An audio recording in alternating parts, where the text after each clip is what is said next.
Thinking about hiring in Japan, it's an incredible market, but paying your team, well, it's not quite as simple as you might think. Today, we're going to pull back the curtain on the entire Japanese wage system and give you a clear, practical guide. Let's dive in. So, how do you pay employees in Japan? You'd think it's simple, right? You agree on a number, set up a bank transfer, and you're done. Well, in Japan, how you pay is actually just as important as how much you pay. The whole thing is this fascinating blend of strict legal rules, really big regional differences, and cultural expectations that go way back. So let's break down everything you absolutely need to know to get it right. Okay, let's start at the very foundation, the bedrock. These are the core, non-negotiable rules of payment. It doesn't matter what industry you're in or how big your company is.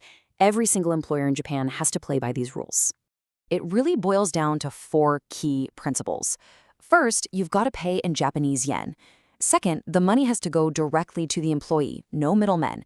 And this next part is huge. It has to be predictable. That means paying at least once a month on the very same date every single time.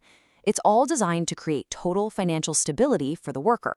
Now, you might be thinking this all sounds a little old school, right? But don't worry, the system has definitely evolved. Bank transfers are pretty standard now, as long as the employee agrees. But here's the really cool part. Since April 2023, you can even use certain digital payment services. Japan's payroll has officially gone digital. All right, so those are the rules of the road for how you pay. But what about the amount? Every single salary conversation has to start from the legal floor, and that's the minimum wage. And this is super important. There's no single national minimum wage in Japan. It's set by each prefecture, and sometimes even by specific industries. And here's the kicker. If your employee is covered by both a regional and an industry minimum, you are legally required to pay whichever one is higher. And when we say it varies, we mean it really varies. I mean, just look at this data from October 2023. In Tokyo, you're looking at over 1,100 yen an hour. But head down to Fukuoka, and it's less than 950. That's a massive difference that's going to have a direct impact on your budget, depending on where you set up shop. Let's visualize this for a second. It's pretty clear, right? The big economic hubs like Tokyo are way above the national average. So what this tells you is that choosing your business location isn't just a logistical decision. It's a fundamental financial one that sets the entire baseline for your labor costs. Okay, so we've established the floor, the absolute minimum you have to pay. But honestly, a real Japanese salary is so much more than that. You have to think of it like an entire architecture, a package deal with different parts you have to understand if you want to make a competitive offer. So you start with the basic wage. That's the foundation. But then you start adding all these other pieces, like allowances for commuting, for housing, even for family support. But the part that really changes the game, the bonuses. They happen twice a year, in the summer and winter. And trust me, these are not just a nice little extra. How big are we talking? Well, get this. In fiscal year 2023, the average bonus paid out by private companies was worth nearly 4.5 months of salary. Yeah, you heard that right. This is a huge, substantial, and totally expected part of an employee's annual income. So that begs the question, right? Why do it this way? Why not just bake that money into a higher monthly salary? Well, it's not by accident. There's a really smart, strategic reason that the system is built like this.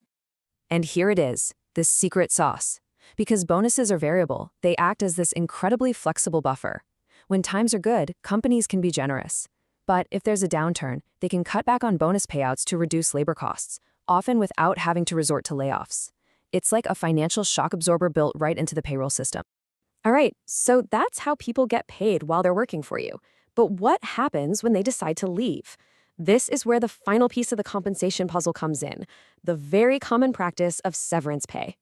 In Japan, this is known as taishokokin, and it's a one-time payment. Now, here's the interesting thing. It's not always a strict legal requirement, but it is an extremely common practice. The amount usually comes down to two things: how long the person worked there and why they're leaving. But here's why this system is so popular on both sides. This severance pay gets much better tax treatment than regular salary. On top of that, it's also exempt from social insurance premiums.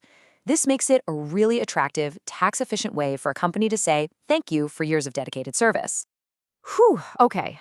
That was a lot, I know. So let's boil it all down. What are the key things you absolutely have to remember from all this? Let's hit the highlights. First thing, those core payment rules, paying in yen, paying directly, paying on a set date, are serious. They are non-negotiable. But remember, the system isn't stuck in the past. It's adapting, with things like digital payments becoming a reality. So you've got to stay on top of the latest rules. Takeaway number 2. A Japanese salary is a package deal. It is not just a single base number. When you're building your budget, you absolutely have to account for all those allowances and, crucially, those massive twice-a-year bonuses. They are not optional extras, they're an expected part of the deal. And third, that whole bonus system, it's not just a cultural quirk. It's one of the most powerful strategic tools in your financial toolbox. It gives your business incredible flexibility to manage costs and navigate through any kind of economic weather. So what this all means is you can't just copy and paste your home country's payroll system and expect it to work. Success in Japan means really understanding and adapting to this unique architecture. So the question I'll leave you with is this: how will you build your strategy to win in the Japanese market?